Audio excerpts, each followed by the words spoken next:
Assalamualaikum warahmatullahi wabarakatuh. Kami dari kelompok 3 pada kesempatan kali ini kami akan melakukan presentasi sebagai tugas untuk mata kuliah Hukum Administrasi Negara tentang ketentuan umum dan tata cara perpajakan. Sebelumnya izinkan kami memperkenalkan diri, dimulai dari saya sendiri, Dita Nur Aini selaku moderator.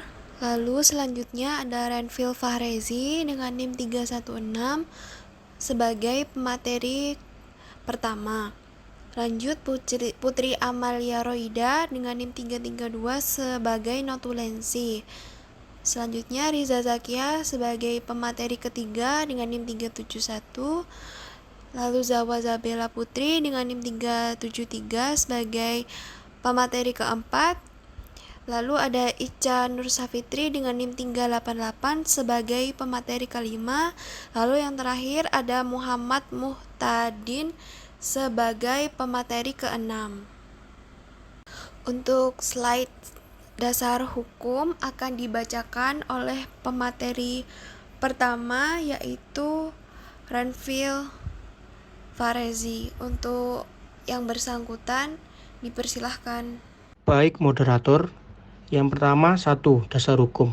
Undang-Undang Ketentuan Umum dan Tata Cara Perpajakan adalah Undang-Undang Nomor 6 Tahun 1993 tentang Ketentuan Umum dan Tata Cara Perpajakan sebagaimana telah beberapa kali diubah terakhir dengan Undang-Undang Nomor 7 Tahun 2021 tentang harmonisasi peraturan perpajakan. Perubahan ini mencerminkan perkembangan dalam sistem perpajakan di Indonesia dan respon terhadap perubahan ekonomi dan perpajakan. Undang-undang ini memegang peranan penting dalam peraturan pajak dan perpajakan di Indonesia. UU ini mengatur mengenai materi ketentuan umum dan tata cara perpajakan, memuat beberapa ketentuan yang diubah dan atau ditambah antara lain mengenai kerja sama bantuan penagihan pajak antar negara, kuasa wajib pajak, pemberian data dalam rangka penegakan hukum dan kerjasama untuk kepentingan negara dan daluarsa. Oke, terima kasih. Untuk selanjutnya, pengertian-pengertian dalam pembahasan ketentuan umum dan tata cara perpajakan akan dibacakan oleh pemateri kedua yaitu Riza Zakia. Untuk yang bersangkutan, silakan. Baik, terima kasih moderator. Saya di sini akan menjelaskan materi pengertian-pengertian dalam pembahasan ketentuan umum dan tata cara perpajakan. Yang pertama, ketentuan umum perpajakan adalah memuat asas-asas dasar yang menjadi dasar pengenaan dan pemungutan pajak. Sedangkan tata cara perpajakan mengatur tentang tata cara teknis yang harus diikuti dalam pelaksanaan perpajakan. Yang kedua, proses perpajakan adalah tata cara teknis yang harus diikuti dalam pelaksanaan perpajakan. Hal ini meliputi proses pendaftaran wajib pajak, pelaporan dan pembayaran pajak, pengawasan dan penegakan hukum perpajakan serta penyelesaian perpajakan. Yang ketiga, pajak adalah kontribusi wajib kepada negara yang terutang oleh orang pribadi atau badan yang bersifat memaksa berdasarkan undang-undang dengan tidak mendapatkan imbalan secara langsung dan digunakan untuk keperluan negara bagi sebesar-besarnya kemakmuran rakyat. Pengertian selanjutnya akan dibacakan oleh Zawa Zabela Putri. Untuk Zawa dipersilahkan. Baik, di sini saya akan melanjutkan materi tentang pengertian-pengertian ketentuan umum dan tata cara perpajakan.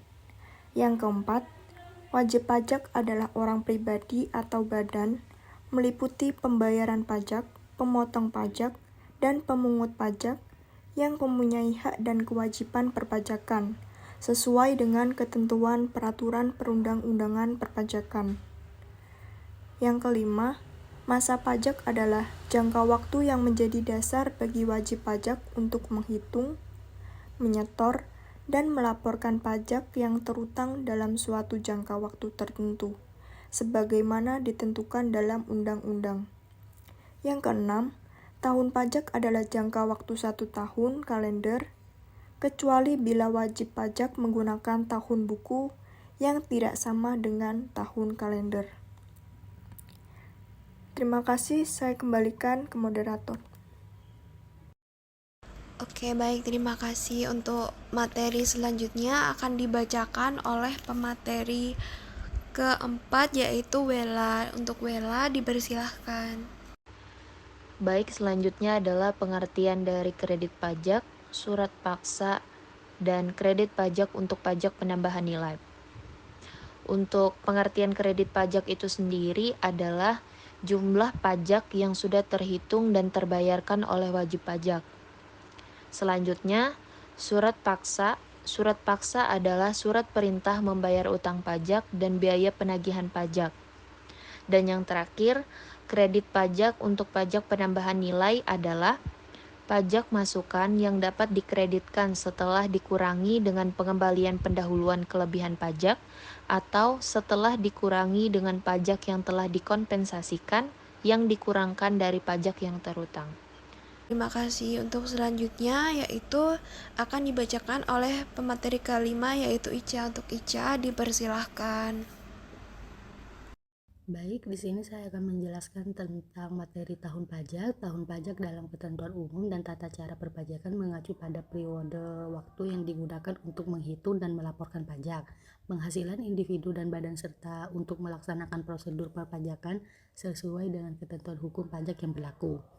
Di Indonesia, tahun pajak biasanya merupakan tahun kalender yang dimulai pada tanggal 1 Januari dan berakhir pada tanggal 31 Desember. Ini sesuai dengan ketentuan pasal 2 ayat 1 Undang-Undang KUP. Artinya, selama tahun pajak ini, wajib pajak baik individu maupun badan usaha diharuskan untuk yang pertama, melaporkan semua penghasilan yang diperoleh selama tahun pajak tersebut, dan yang kedua menghitung jumlah pajak yang harus dibayarkan berdasarkan tarif pajak yang berlaku, dan yang terakhir melaksanakan kewajiban perpajakan seperti pembayaran pajak dan menyampaikan SPT, yaitu surat pemberitahuan tahunan. Oke, terima kasih atas pemaparannya. Untuk materi yang terakhir akan disampaikan oleh pemateri yang keenam yaitu Muhammad Muhtadin. Untuk yang bersangkutan dipersilahkan untuk membacakan materinya. Terima kasih. Baik, terima kasih moderator. Saya akan melanjutkan penjelasan tentang tahun pajak. Tahun pajak yang berlangsung sepanjang tahun kalender tersebut adalah dasar untuk mengukur pendapatan dan pajak yang harus dibayarkan oleh individu dan entitas pajak di Indonesia.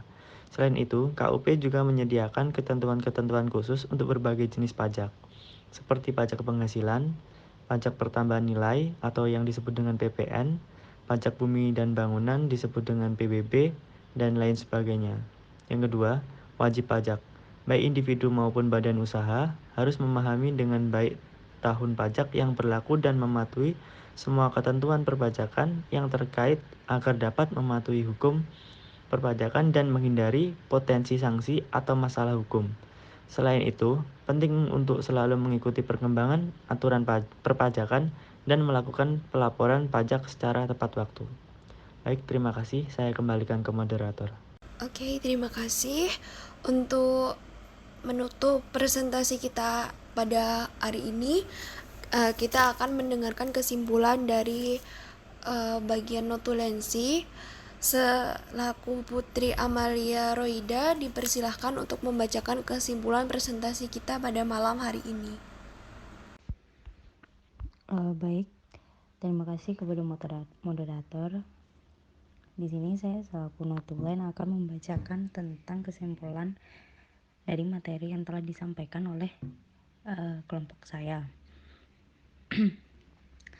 Yang pertama yaitu ketentuan umum perpajakan mengacu pada peraturan dan dasar pengenaan dan pemungutan pajak. Sementara tata cara perpajakan mengatur tentang tata cara yang harus diikuti dalam pelaksanaan pajak. Bisa dilihat dalam UU nomor 6 tahun 1983 tentang ketentuan umum dan tata cara perpajakan yang berlaku mulai dari 1 Januari 1984. Tetapi peraturan itu diubah menjadi UU nomor 28 tahun 2007 yang mencerminkan perkembangan dalam sistem perpajakan. Kemudian ketentuan umum mencangkup prinsip keadilan dan kepastian hukum. Yang dimaksud dalam prosedur perpajakan yaitu seperti cara melakukan pendaftaran, pelaporan, dan pengawasan serta penyelesaian pajak. Keduanya sangat penting dalam menjaga keadilan dan efisien dalam sistem perpajakan. Saya kembalikan ke moderator. Dari presentasi kelompok 3 tentang ketentuan umum dan tata cara perpajakan, dari kelompok 3 sendiri cukup sekian. Saya selaku moderator mewakili teman-teman memohon maaf yang sebesar-besarnya atas salah dan tutur kata dari kami. Akhir kata dari kami, wassalamualaikum warahmatullahi wabarakatuh.